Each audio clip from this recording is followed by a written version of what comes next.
Okay. Do you have any particular success stories that you could share with us where someone has adopted your solution? Oh, we have some terrific success stories.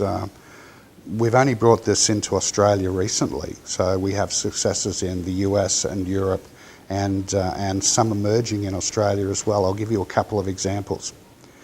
A large finance organisation in the US moved all their new starter, new hire training away from everybody coming into one central location and doing the classroom thing for a week into WebEx based online learning where they stayed out in the field. So they saved all that money and travel time and everything else, and also their time to market. They estimate that they saved over $4 million just by doing that one thing. So that's a terrific cost benefit for an organisation like that. An example closer to home, a tractor manufacturer in Brisbane that's been using our solution for over a year and a half now.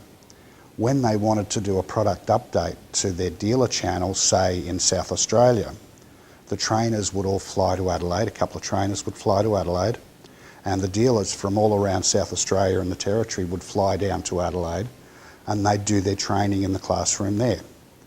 It'd cost a fortune. It'd take a lot of time to get organised and get everybody there together. What they now do is deliver that same training online in real time. So it saves them all that travel cost and time, thousands of dollars, and they can get their message out to the dealer channel a week or two in advance of what they otherwise would have been able to do. So they're very, very happy with the solution and the way that's going. A third example might be some work we've been doing with Monash University. So this is into the education sector. Monash have been working with us last year and are still this year on a study on how you can integrate a distance learning, a live distance learning component into a classroom environment in Australia. So they're taking an education faculty course and adding in teachers that want to come to the course from as far away as Mildura, Gippsland, Bendigo. So if you're a teacher, the last thing you want to do is get in a car and drive for 2 hours after a hard day at school to go to a training course. They can now do that same training from their classroom, and the whole professional development capabilities of that are very significant. You mentioned the different types of solutions that can be offered. What do you think are the common mistakes Australian managers are making when considering e-learning?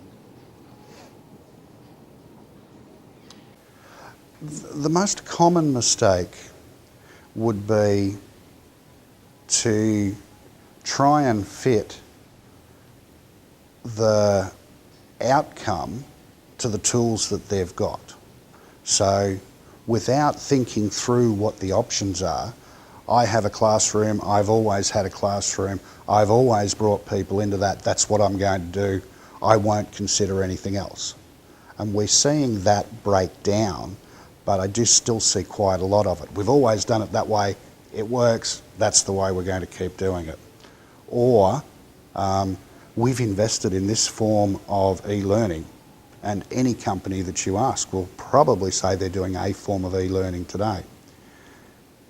If you're used to doing it this way with just web pages and you have an entirely new challenge in the sort of content that you want to deliver, and you don't consider that content in terms of the delivery vehicle, you could miss the target, which is getting the message out to your students. So how much time should be spent in considering these before actually engaging a supplier? Once you've spent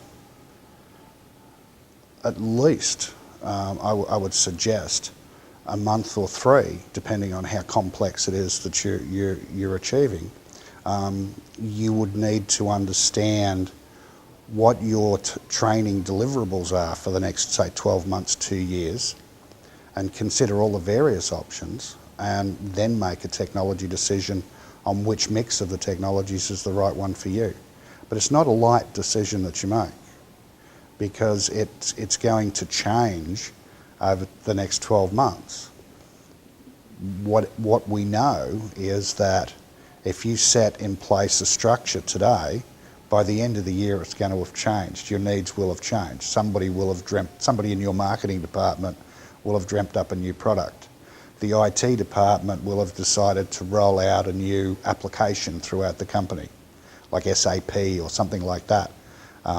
So you need to have something that is quick, something that is flexible, and something that gives you very cost-effective way, because training is a cost item on most companies' balance sheets. So you need to be able to do it fast and cost-effectively. So you need flexibility in the tools that you've got.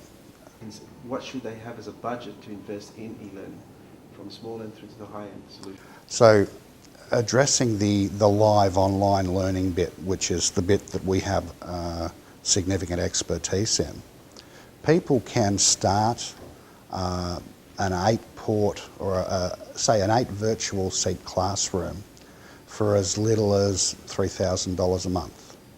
So it's not a significant investment in cost in doing that. Other organisations will spend $100,000 a month, depending on how big they are and how broadly they'd like to roll it out. So yeah, $3,000 a month is a good starting point. In terms of content, how much should they be investing in the content component? The content's the critical part. And it doesn't matter whether your delivery vehicle is a live web conferencing solution like WebEx, or whether it's a traditional e-learning, or whether it's a classroom situation, or whether it's a book that you're publishing out. The content and the thinking through how the student will engage with that content is the critical component. The content will vary depending on the delivery mechanism. So if you're doing a classroom situation for your training, you will do things in a certain way. If you're doing an e-learning web page, you'll do it in a vastly different way. You'll use Flash and you'll use animation to keep people's attention, things like that. In a virtual classroom environment like WebEx, you'll use a lot of Flash still, PowerPoint slides perhaps, video content, questions and answers, and tools to keep the student engaged just as if they were in the classroom. Okay, any predictions in the next 5 years?